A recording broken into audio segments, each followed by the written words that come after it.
one of the other documents released by the House Oversight Committee contained a photo of Jeffrey Epstein holding an oversized check that was made out to him in the check from the president for $22,000 for a fully depreciated woman.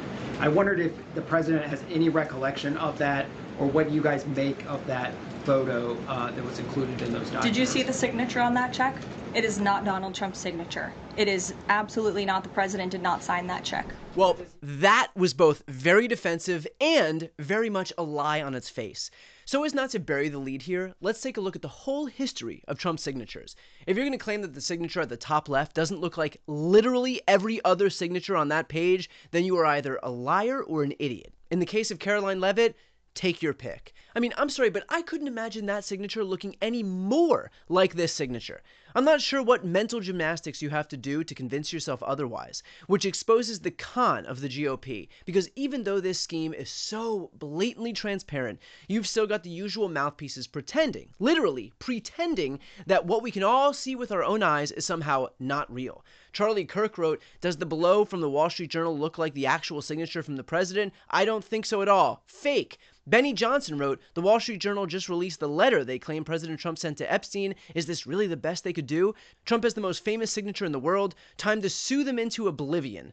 Again, if the goal is to convince us that these two images are not the same, then you're either lying to us or lying to yourself. Either way, not great. But things continue to devolve for Karoline Leavitt here. What exactly is the hoax? I'm just trying to understand what's fake. What's fake is not the documents. The hoax is the Democrats pretending to care about victims of crime when they do not care about victims of crime, when they have done nothing to solve crimes, when they have done nothing to lock up child pedophiles and child rapists across the country, and when they are now using victims as political props to try and, again, smear the President of the United States and drag on this bad story about him. It is a distraction. The Democrats view this story as nothing more than an attempt to distract from the accomplishments and the achievements of this administration. And that is what we mean when we call it a hoax. First of all, it's always amazing watching these Trump whisperers translate what the president means when he descends into his rambling screeds. The fact that we need a whisper to translate the words of an almost 80-year-old man is already disqualifying unto itself. To be clear, Donald Trump did not mean that the hoax is that Democrats weren't adequately concerned about Epstein before. That doesn't make any sense, and it's clearly not what Trump meant. What Trump meant is that it reflects really, really poorly on him, and so it's not real. That's what that meant. And you don't have to take my word for it. Here is Trump quite literally admitting exactly that. You said this was all a hoax. Has your attorney general told you this was a hoax? What evidence have you seen of that? No, it's not the attorney general. No, I know it's a hoax. It's started by Democrats. It's been run by the Democrats for 4 years. You had Christopher Wray and these characters and Comey before him. And it's a bad group. It started, actually, look at the Steele dossier. That turned out to be a total hoax. The 51 agents, the intelligence, so-called intelligence agents, it was a hoax. It's all been a big hoax. It's perpetrated by the Democrats. And some stupid Republicans and foolish Republicans fall into the net. And so they try and do the Democrats' work. The Democrats are good for nothing other than these hoaxes. They're bad for policy. They're bad for picking candidates that can get elected. Like in New York, we have a communist running. He may get elected too, actually, but he'll destroy the city.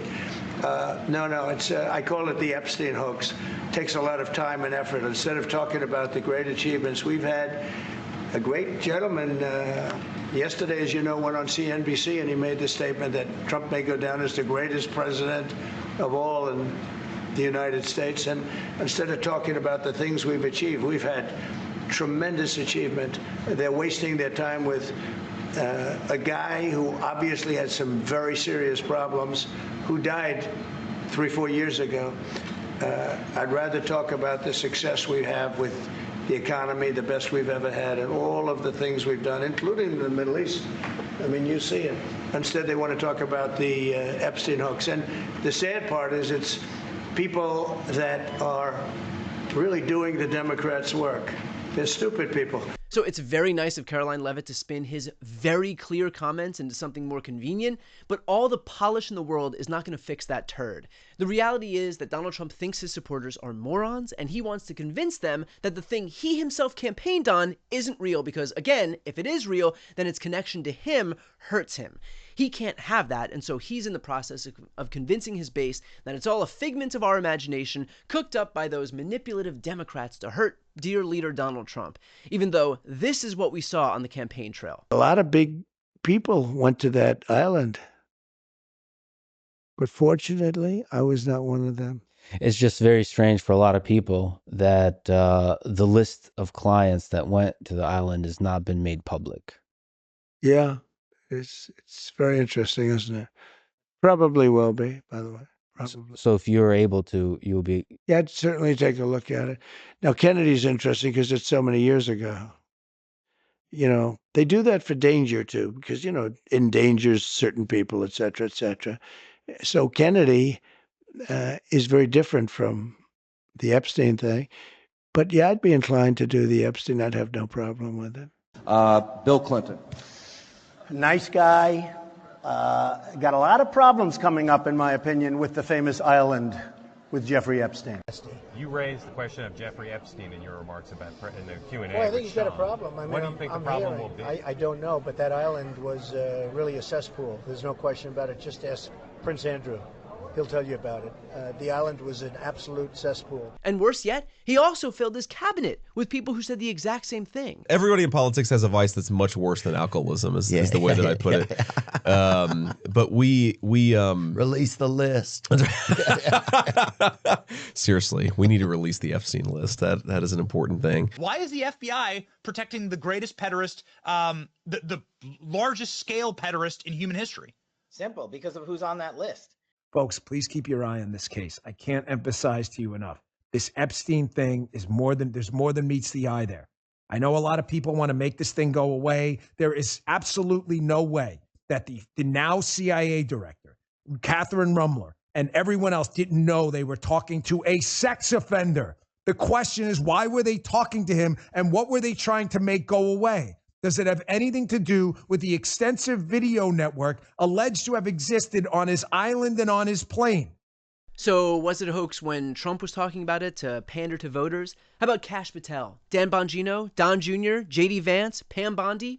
They all can pretend that it's a hoax now because they've extracted the votes out of their rubes who trusted them and because their sole goal in life is to protect the God King, but all they're doing is torching their credibility and proving the lengths that they're willing to go to engage in a cover-up of a pedophile ring. The Republicans, led by Trump and amplified by people like Karoline Leavitt, are showing you exactly where their priorities lie. It's not with the victims, it's not with the truth, it is with the guy who committed unspeakable crimes and protecting the men who participated.